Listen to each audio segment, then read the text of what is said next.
Someone said to me the other day, "You seem quite excited about this year, Nick." And I said, "Yes, I am." Enjoy the video and explain why I think this is probably the most important year out of the 60-year cycle. Enjoy. Welcome to the Firehorse year. First thing, no year is a good or a bad year. It just has a certain vibration to it, and you need to know how to handle it. You also need to know what this year is asking you to do. And in simple terms, the Firehorse is asking you to pick a path. Now, the tricky thing is the path you pick is the path that you will stay on.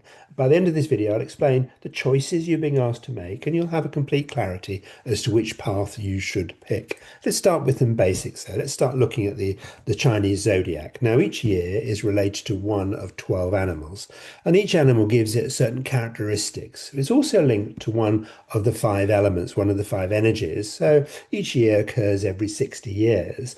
And last time we're in this combination was in 1966. Now, as well as the element and the animal, there's also a block of time that we're existing in. Now, we entered a new block of time in 2020. It started with two metal energy years and ended with two metal energy years, this block.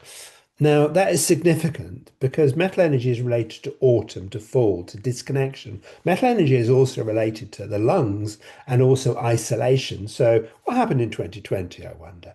Now, as well as this block of time, the way to think about it is to say that this block of time related to autumn to fall is about ending, things finishing.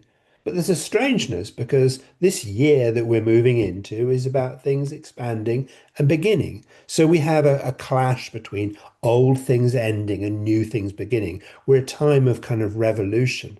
And that's what's been going on within this whole block of time. We have been dissolving old systems, whether that's ourselves or within society, and tried to create and have something new. It's almost as though you as an individual and us, we have been going from a known existence, say a caterpillar munching away leaves, to within this block of time to dissolve who we are, to go into the chrysalis, to turn into a soup, to lose our identity, to challenge and question so many things, to not know who we are. In order to emerge as something new, a metamorphosis. Now, if you have been sitting in the soup since 2020 or perhaps before, that has been perfect. It's been perfect thing to do.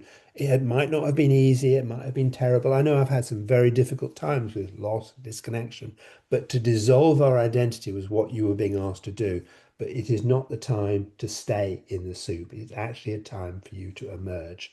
Out of the 60-year cycle, this is the most pivotal time and a decider for the future. It's a time of revolution. If we look back at the 1960s, that gives us a kind of hint as to what's going on in this block of time within our era in 2026.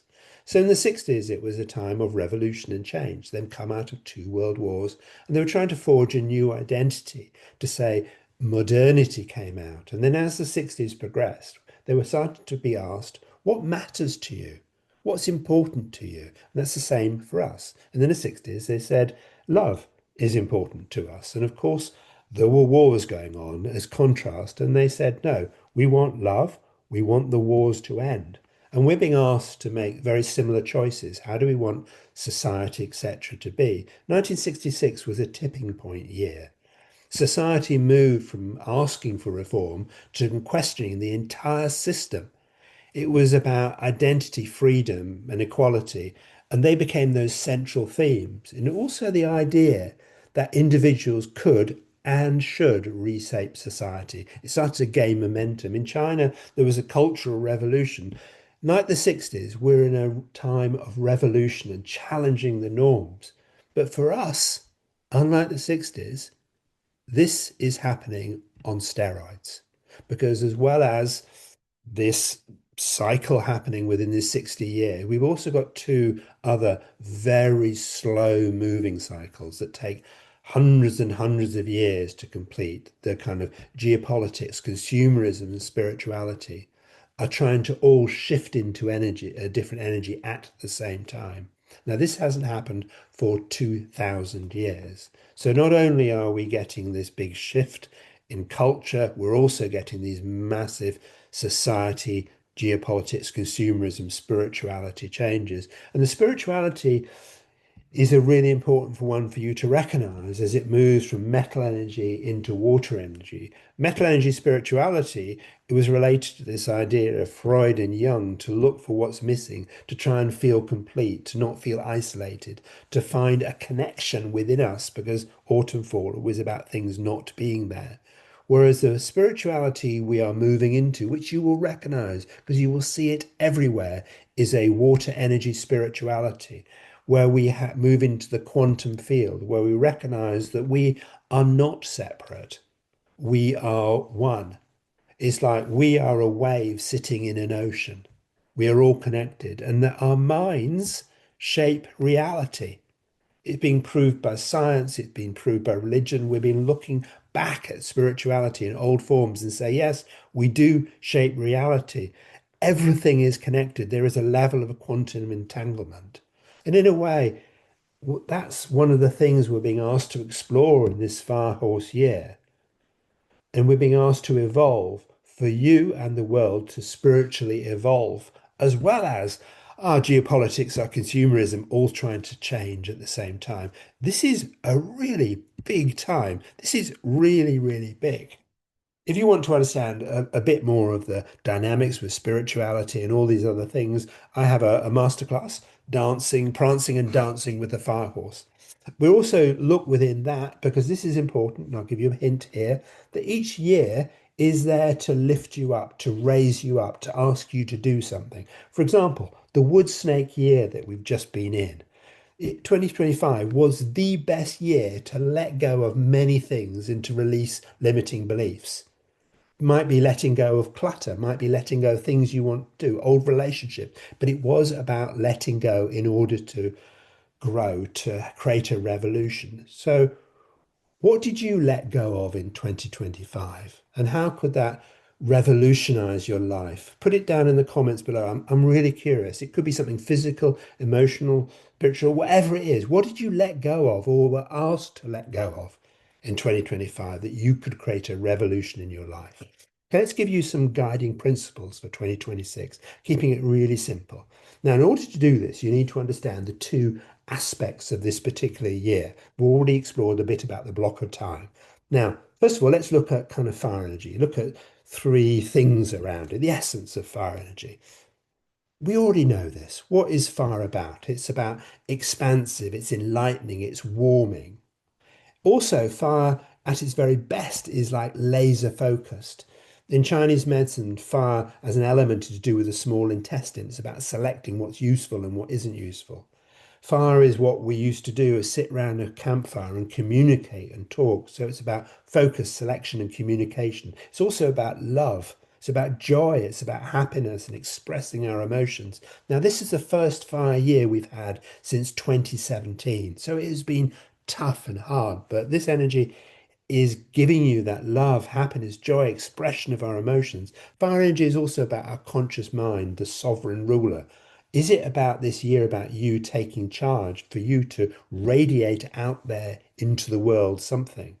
Now, what is it that we are meant to be doing? Well, the horse gives us some idea. Now, it's sitting in the middle part of the zodiac. We've been through all these other animals, and we now come to the horse. And the horse is very powerful, particularly when you mix it with the element fire. Now, the essence of fire horse, it just gets stuff done. We've had all this letting go and fiffing and faffing, whereas this gets stuff done. It's powerful, it moves forward. So it's been fine for sitting in the soup, reflecting and letting go. But this year will not allow you to do that. It says, get out there, get out there. It's an energy that is about competitive and it desires to prove. Now you have to watch that because your desire to prove, you could prove, yes, I can do it. Nothing will hold me back. Or you could prove some negative belief, which is why in the snake you are asked to let go of it so you don't prove anything that isn't true. But this energy gives, this horse gives you the desire to be competitive in a loving, kind way. Remember, this is mixing with the fire. It's also an animal that's unyielding, decisive. It's not phased by mistakes. With fire energy, we can be very sensitive and worry.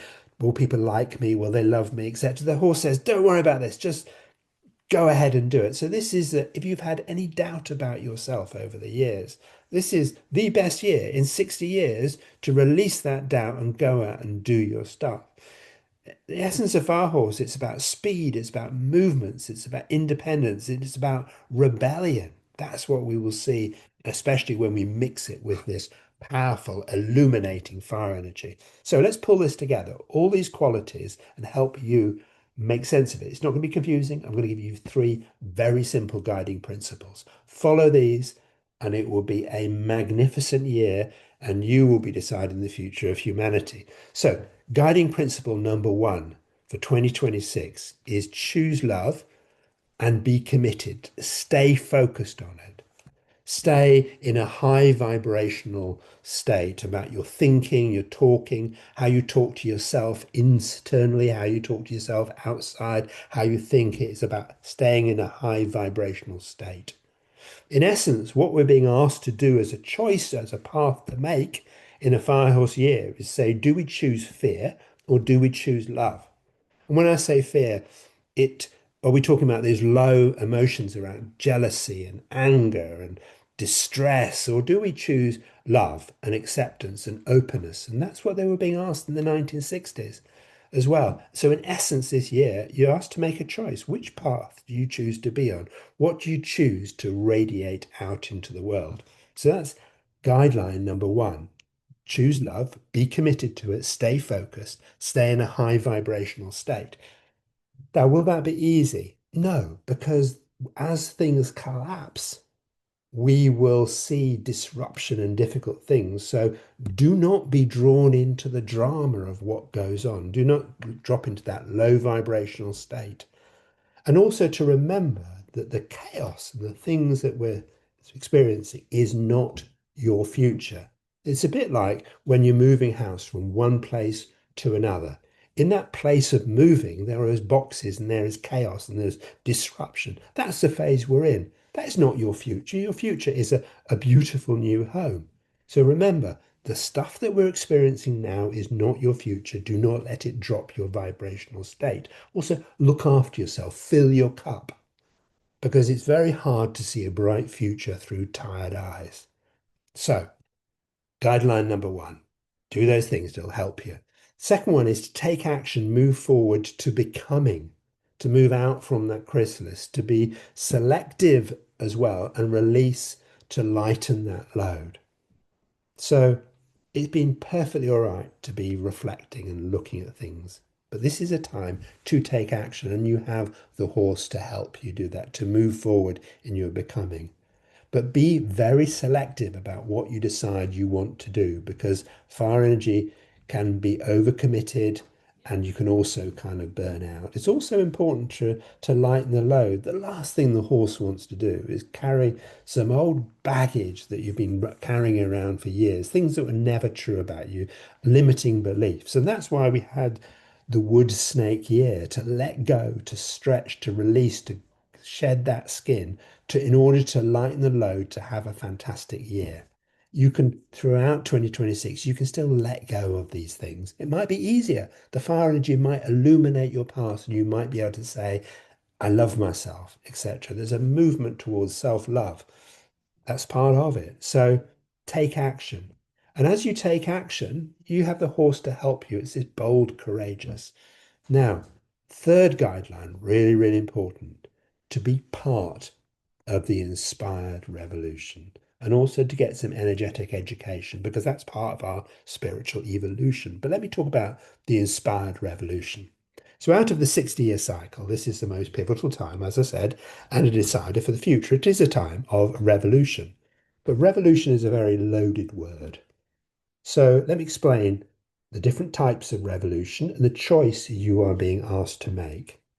We have the tired revolution. And this may be a thing to think, I want things to change because I am so tired of the way they are. The problem with the tired revolution is anything you create, the energy you create it with, you get more of it. So if you create from the tired revolution, you will have more tiredness. Then there is the inspired revolution, that I have a dream. We saw it in the 1960s. And then there is the angry revolution, and we know what that looks like. I'm not even going to pause on it. So the inspired revolution. Let me give you some guidelines around that, how you can be part of this inspiring revolution, this time that we're living in. The first one is to dare to dream. Dare to dream. That's what Dr. Martin Luther King, he dared to dream of a possibility. Did he see that around him? No, he dared to dream. So to be part of this inspired revolution, to be the equivalent of the child of the 1960s, to decide how the world is going to be, you have to dare to dream. Every energy has a heroic action, a heroicism to it. Fire energy, its heroicism is to be optimistic against all odds, to dare to dream. That's what you're being asked to do. It's also to embrace and be inspired by your greatness and to inspire other people. Now, I know we've been through a difficult time and lots of our self-esteem, our self-worth, our confidence has dropped down, but this is a time for you to be great and inspire others. And you might have to create what I call culture bubbles, groups of people where you inspire each other. You recognize your greatness. We have at the Five Institute, we have This Vital Life. It's a monthly membership, and we are there to embrace each other, to inspire our greatness, to help each other. We use the vitality test to help us understand what our greatness is, what our superpowers are. As part of that inspired revolution, embrace and be inspired by your greatness and inspire other people. Create these culture bubbles, join communities, start a community. It doesn't matter. Just embrace your greatness and then innovate. The inspired revolution is about innovation, it's about creation and seeing possibilities and taking action towards them. And the horse will help you do that. Now, it's very easy when all things are going on to not to dream, to sound like you're some sort of odd person. I'm dreaming of this, and also to see possibilities. Remember, we are sitting in that spiritual evolution that if we can experience and see a possibility, then we can create it and take action towards it. And that is what being part of the inspired revolution is about. And also, this is really important. Really important. Organize and share your past. Be the inspiring guide in confusing times. Now, in previous blocks of time, like the equivalent to 1960s, it was a time for the young. But this time round, it is the age of the experienced. You have been through many experiences in life, and you might have scars, you might have difficulties, you might have been sitting in this soup, your confidence might have gone. It might be also a time of great doubt for you, a time of uncertainty and confusion. However, this is your time. If you have experience and you have been doing things, you have been waiting for this moment, this is the time for you to emerge. So, what do you have to offer at this time? This is not a matter of offering opinions on things. This is a matter of offering your gift to the world and finding a way to do it. And it could be you think, well, I don't have anything to offer the world. I promise you, you do. Even if you say, actually, what I'm going to do is I'm going to meditate each day and I'm going to send love out into the world. And you say, oh, yeah, is that really going to do anything? Well, look at research. Look at the Maharishi effect, which is when very small numbers of advanced meditators sent love out into the world from certain cities and they changed heart attacks, crime, murder. It makes a difference to spread love out into the world. And that is what we're being asked to do at this particular time, to choose and pick a path and be part of the inspired revolution and get some energetic education. Things like the 5-day mindset makeover, it keeps you in a high vibrational state. You understand about the energetic changes of things. If you want to really step into that becoming of who you're meant to be, starting on the 9th of March, we have the art and the energy of becoming. You've got the vitality test, it's completely free. And we've got some advanced stuff with the New Year masterclass there for you. Thank you very much for watching. Enjoy the Fire Horse year. It is a magnificent year, and I really look forward to hearing how you get on with it. Much love. Bye for now.